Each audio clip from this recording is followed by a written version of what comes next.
All right, guys, that wraps up Monday night Atlas Stone training. I had such a big response last week doing the hows and whys and what.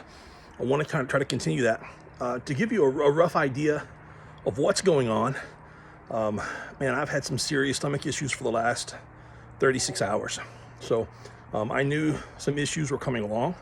I've been at this long enough with stomach issues and autoimmune disease and things like that I know when something's coming up. So I knew it was coming on, and then I woke up to go train Strongman Sunday yesterday, and I was ate up bad. So I took a bunch of medication that way I could get to the gym without having to just stay in the bathroom. And then if you saw the video, I ended up puking during log press. And then I came home last night. I may have had some bread and a piece of meat, a couple of bananas throughout the rest of the evening, but that was pretty much all I could handle food-wise. And then I took my medicine before bed, and got in the shower before bed and puked everywhere in the shower.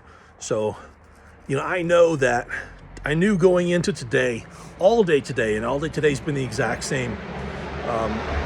I've taken injections all day. That way I could feel decent and function as a dad. But, I knew tonight was going to be rough. I'm way not recovered from yesterday's training. I'm sore just everywhere. Yesterday was 3 different deadlifts, 2 different super yokes, and, strict press, log press, and dips. So, I knew that I wasn't going to be recovered from that. And to come back out here and train was going to be rough. But here's the issue. If you only know one way to train Atlas stones, and that's just load stones, pick up heavy rocks. If your only variation of stones is high platform versus low platform, 3s and 5s and singles, then you are in serious trouble. Then you got nothing to do but overtrain and get injured. But I knew that today I had a plan. What I need to work on, this is important. I have the playbook, and in the playbook, I know that I need to work on 2 things. The one motion stones, and as I mentioned last week, not coming off the ground. It's not focused on going from the ground to load it as fast as I can, but it's focused on coming off the ground slow and then exploding from the pocket, exploding from the hip to make the rest of that load. And that's, that transition is what I need to work on.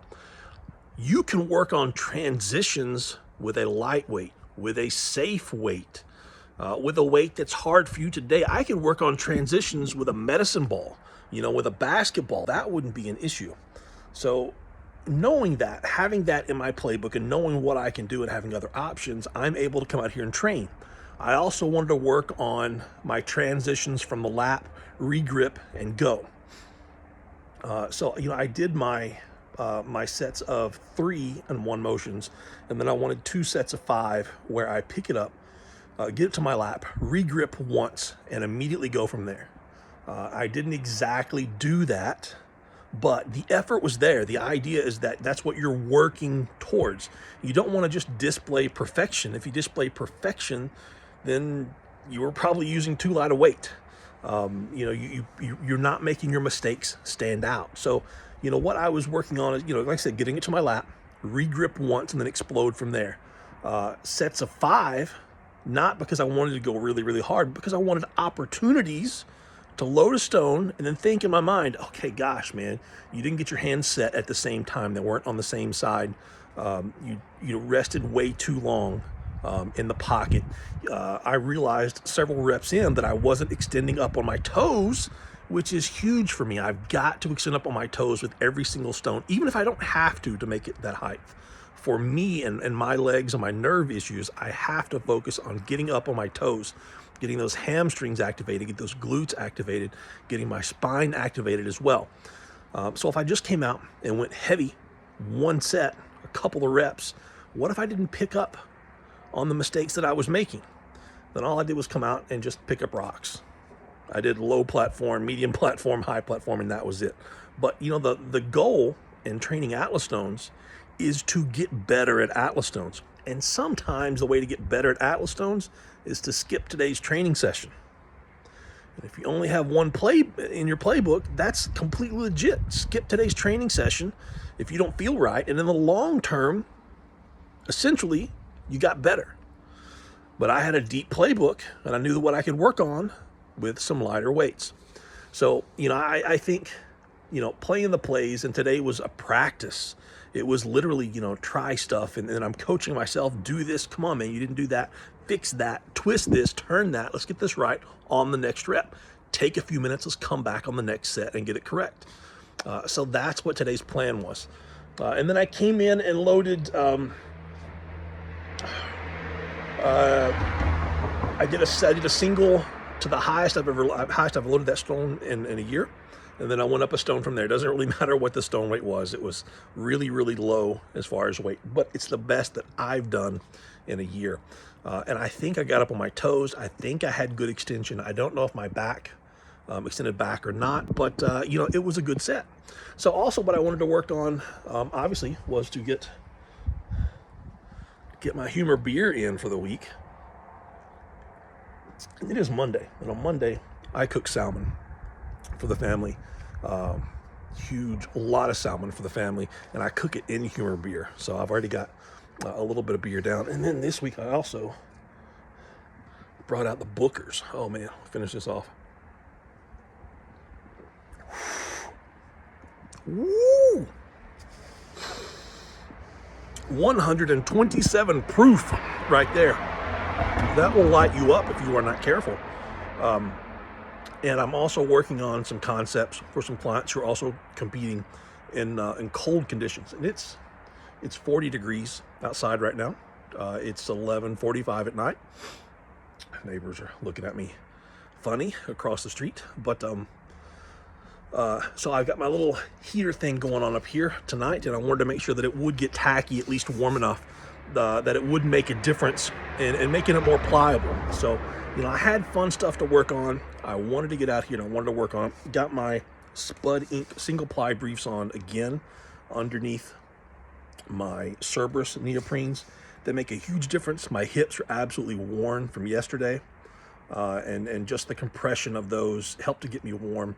And they just help recovery, absolutely help recovery. So I got the training session in.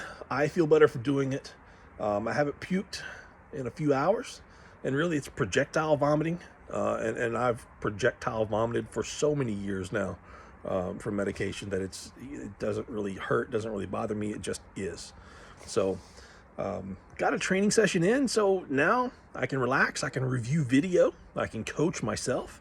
And I can get ready for Training Wednesday, and I can start making a plan to come back next Monday night and make things even better. So I've got to get, let's see if I've got to definitely get my sleeves back on. So I've still bruised a little bit from last week's training session. Part of it is, the cold weather out here and the tacky just grabs and rips. So, I'm not bleeding, but, I've done stones for so many years that I've got a callus there, but I am on blood thinners, and it does leave a nice little bruise, and I was still bruised from last week. So the stone sleeves are definitely worth it to wear. If nothing else, that you get the tacky on the stone sleeves. You take the stone sleeve off, you wrap it up inside itself, you put it in a plastic bag, and the next week you come to use it, there's already tacky on the sleeves. You're not going through near as much tacky. It's a lot safer on your arms, and I think it's a much safer load for the stones, your biceps, and everything involved. So I want to get some from Rhiannon Lovelace. I'm going to talk with her. They've got a special on getting stone sleeves and a stone shirt. They just look nice. They look really, really nice. And I trust if she says they're good, that they're really, really good. And I think she has them in stock. So that's my next purchase. Really for safety and performance. Absolutely. And she's just an all-around great person. So I would check out her and what they have, especially if you're in Europe and you're always looking for stone sleeves. There's some big companies that make amazing sleeves, and they're always out. They're hard to get. And she's always easy to reach. And if she stands behind something, it's good. It's good. So anyway, guys, I want to finish my humor beer, get inside, finish work for the night, and see you on Wednesday, guys. Have a great one.